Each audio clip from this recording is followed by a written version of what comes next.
Good morning and welcome to my hobby bench once again. It is a wonderful day outside, but I've got an appointment in an hour, so I don't have a whole lot of time to go play outside today.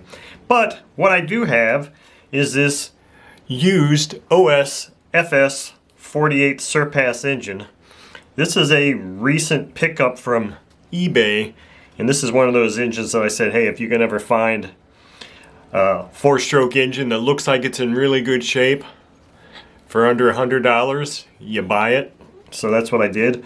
So this, in the images, looks like it's in really good shape. And one of the things that's nice is the prop washer doesn't have a whole lot of, doesn't really have any marking on it. The only thing is, it doesn't turn over at all. It's like pretty locked up. So the purpose of this video is to disassemble and inspect this engine, get it cleaned up and ready to go. So let's just get right down to it. Wow, that was kind of amazing that that glow plug was not tight. No washer on it. Looks like a new plug. And looking at the top of that plug, I don't recognize the manufacturer, but it's an idle bar plug, so that's interesting. Let's just get down to it here. Let's start here. The thing that's really kind of cool about this is it actually comes with the choke mechanism, which is somewhat hard to find on most of these things. That's you get a Surpass engine most times, and unless it's new in box, you're not getting that choke mechanism. Not like I would ever use it.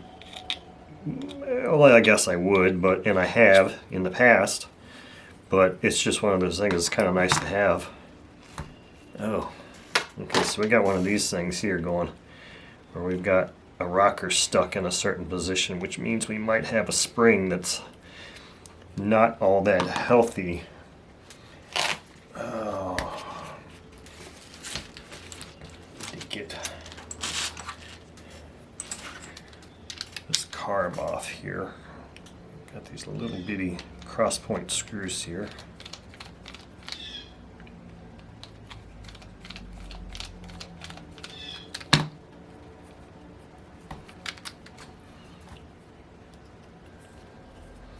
Throttle arm is locked up. I mean, the carb barrel is locked up. So I'm not exactly sure the history. There wasn't really any history given on this engine in the ad.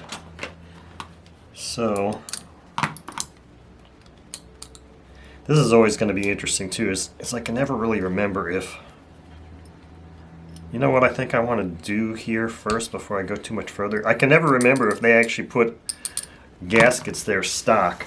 I think what I want to do here first is I want to heat this up with some heat and see if that gets this thing turning over at all.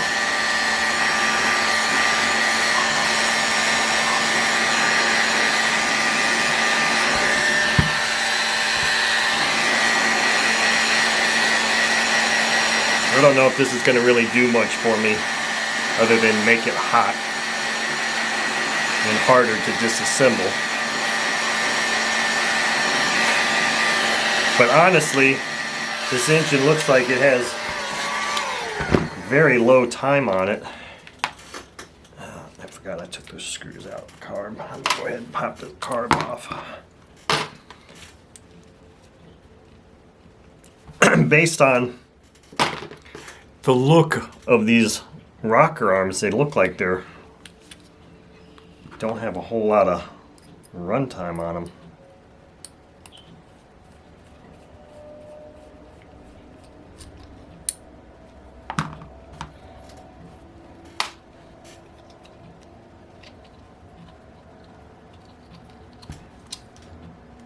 I guess I didn't get that hot. I can touch it.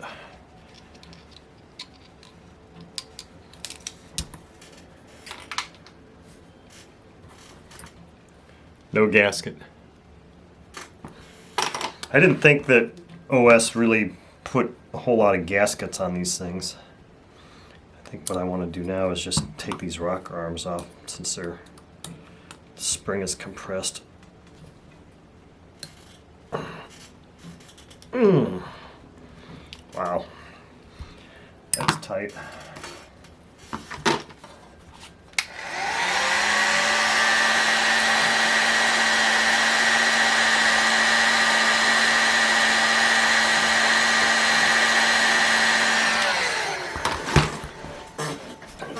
thing I want to do here is this.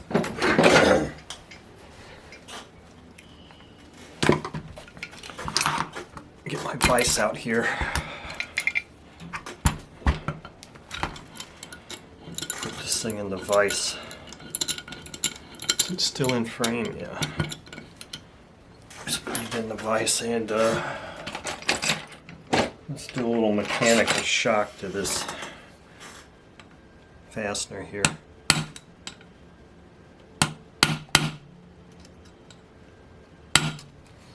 Maybe that'll help free it up.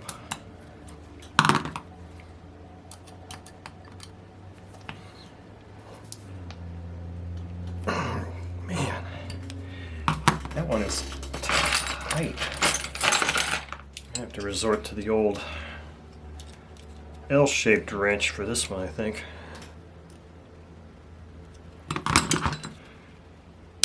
Oh, there we go. Okay. Had to use the L-shaped wrench to get that one loose.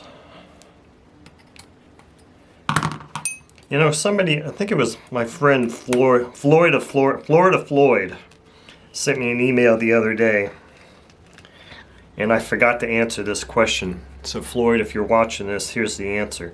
You asked me how these Integy tools are holding up, and what I think about them.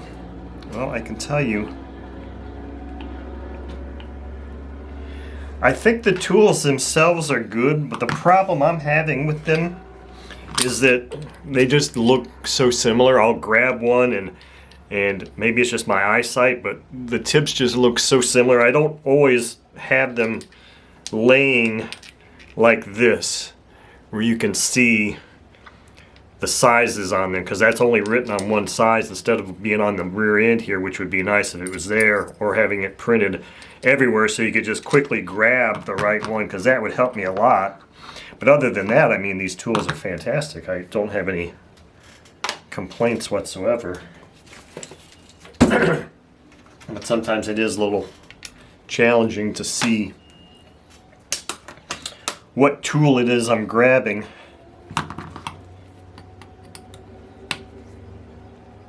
You know what, I'm just going to do the L wrench for all of these.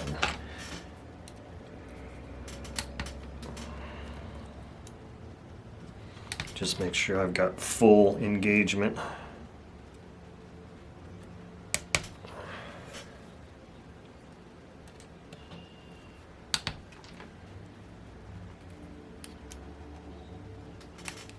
Well, that one was the loosest one.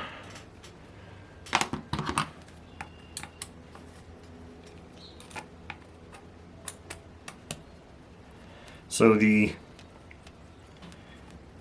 removal of the head will, and the top of the piston will give me a lot more information as to what I suspect the runtime or experience this engine has had is. Now, I was concerned, both of these valve springs seem fine, so that's cool. That means I won't have to replace. I'll try and find valve springs for this thing and replace them.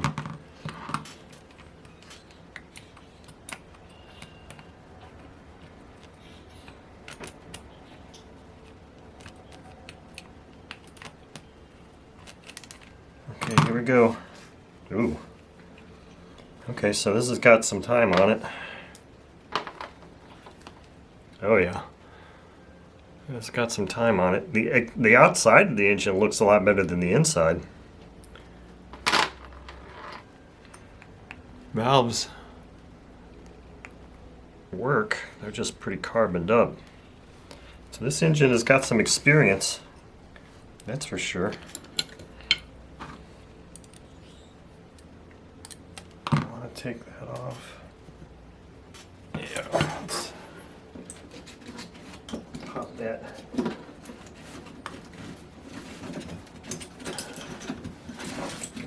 Drop my screwdriver down here.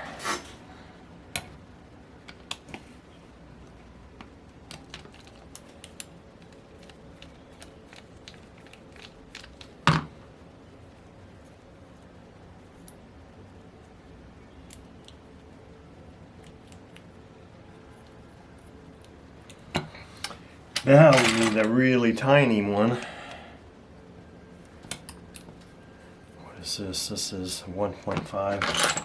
Probably even a smaller one than that. Yep, this one here.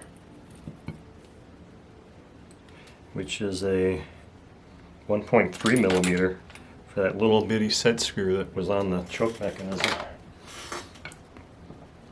Okay.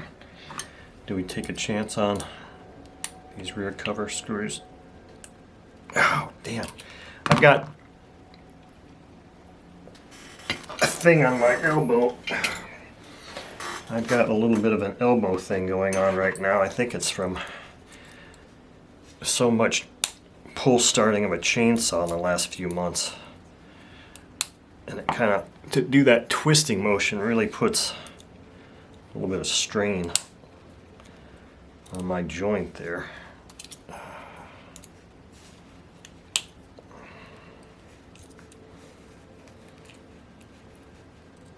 So this is going to be one of those things, I can't recall on the 48 Surpass if you have to extract the piston pin through this hole here, or if there's room on the under the piston to move that.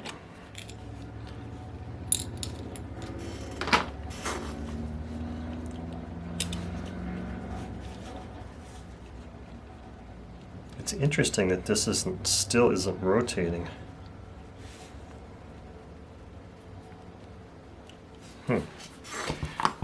What I think I'm going to do now is take this off, and I'm going to put a prop on here. I've got a small prop sitting right here on the table. I'll just put a prop on this thing. Use a little bit more lever arm.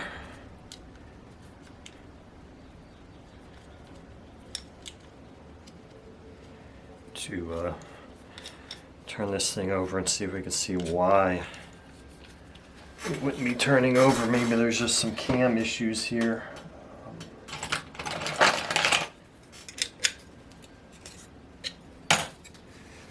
Okay, so it's just tight is all. No big deal.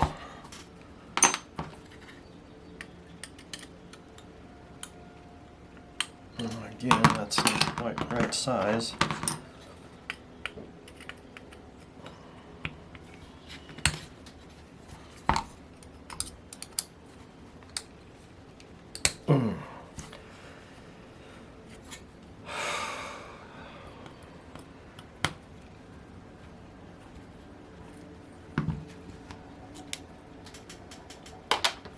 So those of you that have been following the happenings here lately know that I am in collaboration with Boca bearing, and I've been making several videos for them on installing bearings. And I mention that now because they sent me a bearing puller set, a miniature bearing puller set that actually has some chucks that in theory are intended to be able to extract bearings, small bearings. Well, the one they've given me, they provided me, would look like a prototype of something, possibly. And I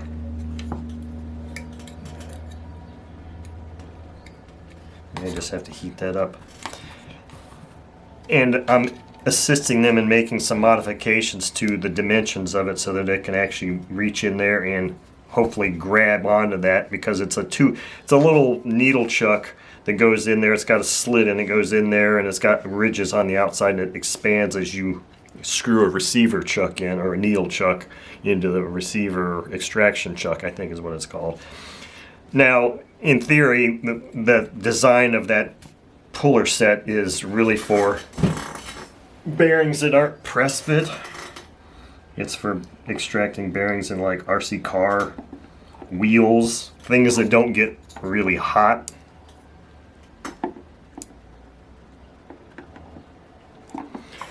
Unlike these engines that get really hot.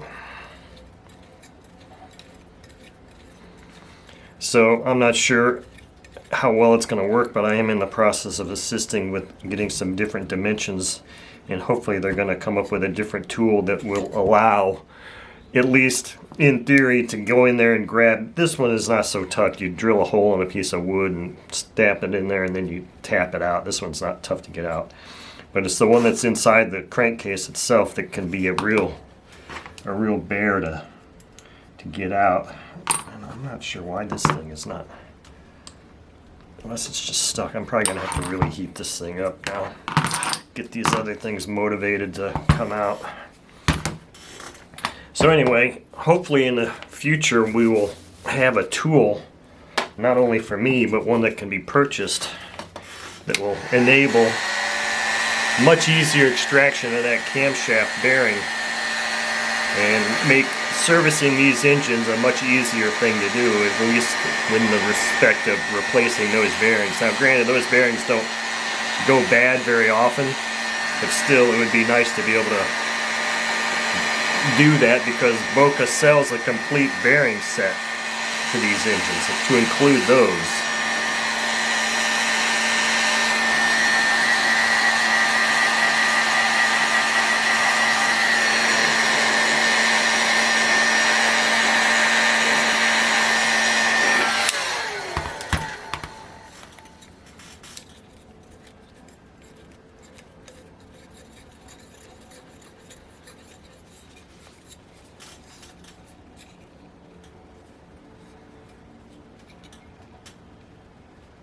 Yeah.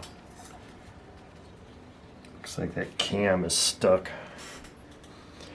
Oh, what can I use to jam that up?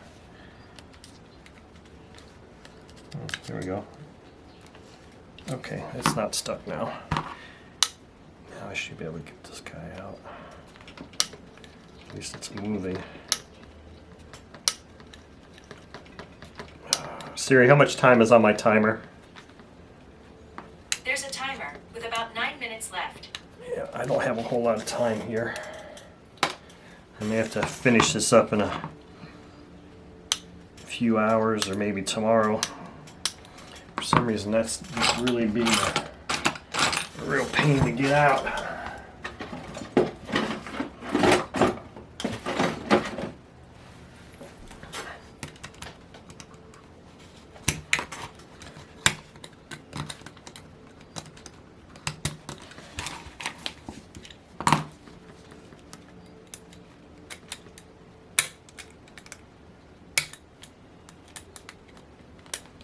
Of course, now that I oiled it, it's not easy to just grab onto either. I don't have anything else I can reach in there and grab it with. That isn't going to do it.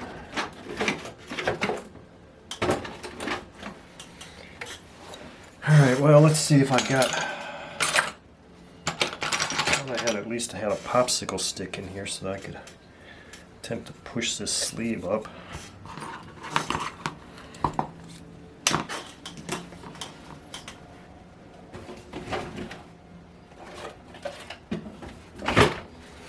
I'll use this wood dowel. Sleeves out. Hopefully you're seeing all of this.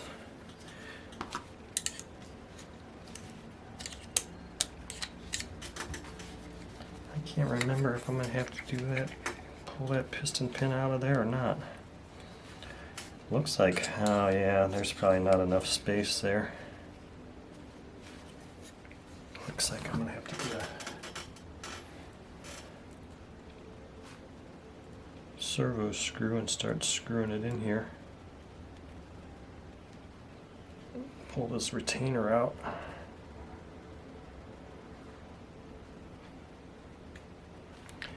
Got the retainer out. I'm just going to leave that screw on there. Boy, I don't have my light. What was the thing I used? It was a Torx bit. Let's see if there's a Torx bit that'll go in here and...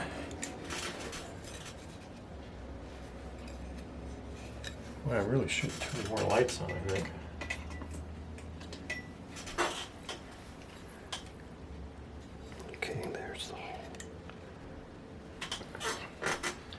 It feels like the smallest Torx bit I've got. It doesn't feel like it's wanting to go in there.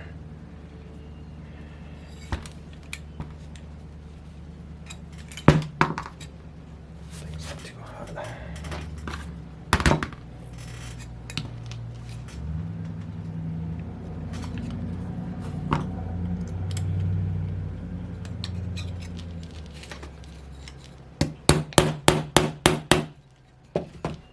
See, I was wanting to just tap a Torx bit in there again like I did with that, I think it was the 91 Surpass.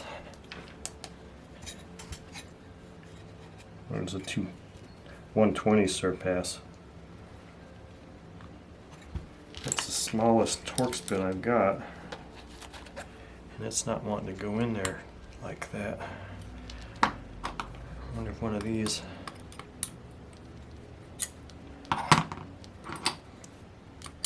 ground bits would want to go in there.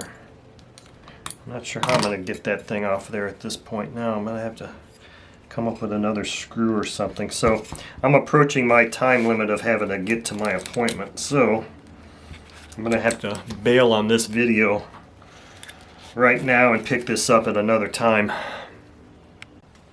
Okay, I have just enough time to show you that I turned the camera off and I tried something and I can't believe it actually worked. Let me take this head thing off real quick.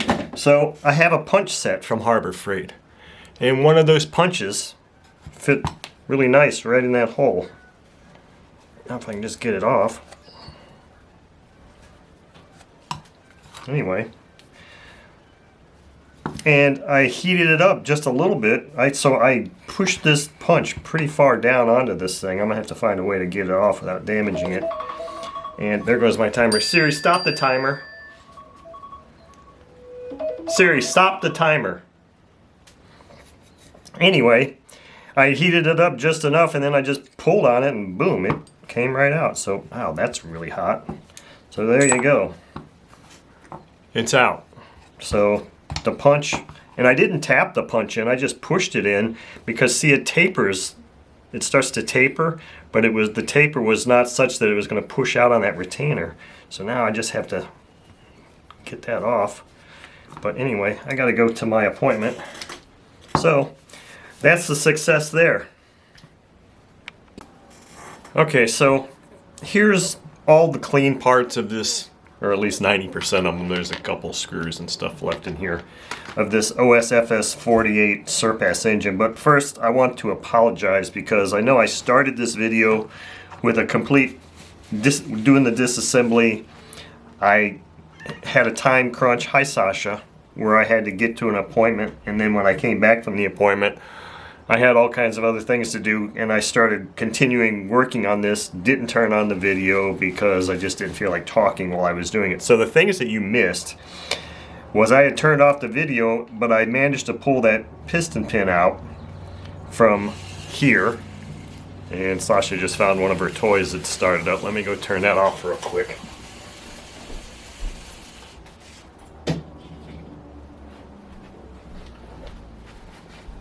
I don't need that distracting me.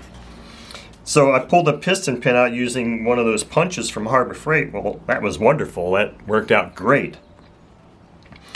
And then I did drop the valves from the head because it was pretty carboned up there. So these have all these parts have been cleaned. And the valves are here and clean. And here comes Sasha. And one of the things, there was a couple of things I noticed that I hadn't remembered from 48 Surpasses before, was that there's a disparity. They've got the exhaust, let's see, which one is it? Yeah, the exhaust valve is the smaller valve, considerably smaller than the intake valve. So I think that was a change they made. I don't know if that was on the 40 Surpass, definitely from the 40. The pre-Surpass, because both of those valves are the same size. So I had forgotten about that. The other thing I forgot about was that there was a woodruff key in the crankshaft. So the crankshaft got cut with a woodruff key, and I was like, oh wow, that's cool. So I didn't really need to use my gear puller, which I was sitting there doing, and then I saw that and I was like, oh, well, that'll come right off. So other than that, all these parts are clean. So the reason this engine was so tight and locked up, which is something I hadn't seen before. I mean, obviously these bearings are bad and they need to be replaced. But in all honesty, this rear one turns and it doesn't feel too bad. It was this front one that's completely locked up. And I didn't put these in the cleaner or anything, but it doesn't look that bad. But man, that thing is just like, it is just some kind of gunk got in there, and it's just really tight. That was the whole reason that it was very difficult to turn that crankcase or crankshaft over. But the other thing was that the intake cam follower was completely stuck. I mean, even I had left it in there, put it in the ultrasonic, and that didn't even free it up. I had to put a punch in there and tap it down to get it out. So I mean, that cam follower was stuck, and for the life of me, I can't tell which one is which now. They don't look bad. Neither of them really was rusty, so it was just one of those weird things that was just really stuck in there. But so the things you missed me doing, seeing me do, which I apologize for. Hopefully you can find them on another video if you're if you're so inclined, was removing the valves.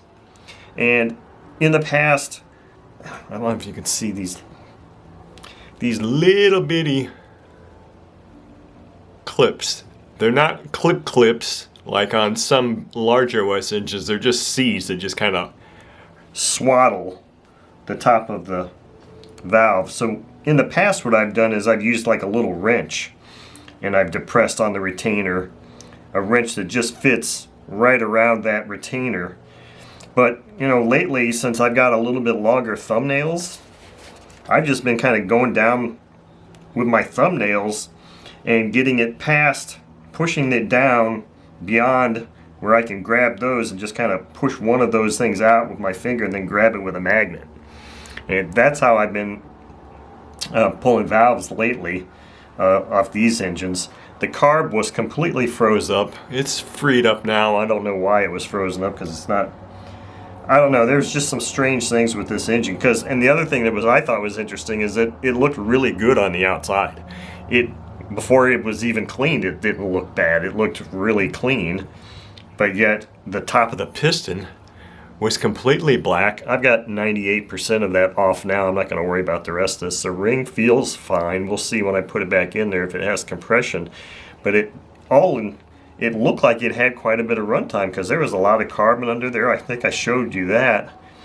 But the only other thing that I'll close with here is that this exhaust looks rough. I don't know what happened to it. It's beat up, damaged.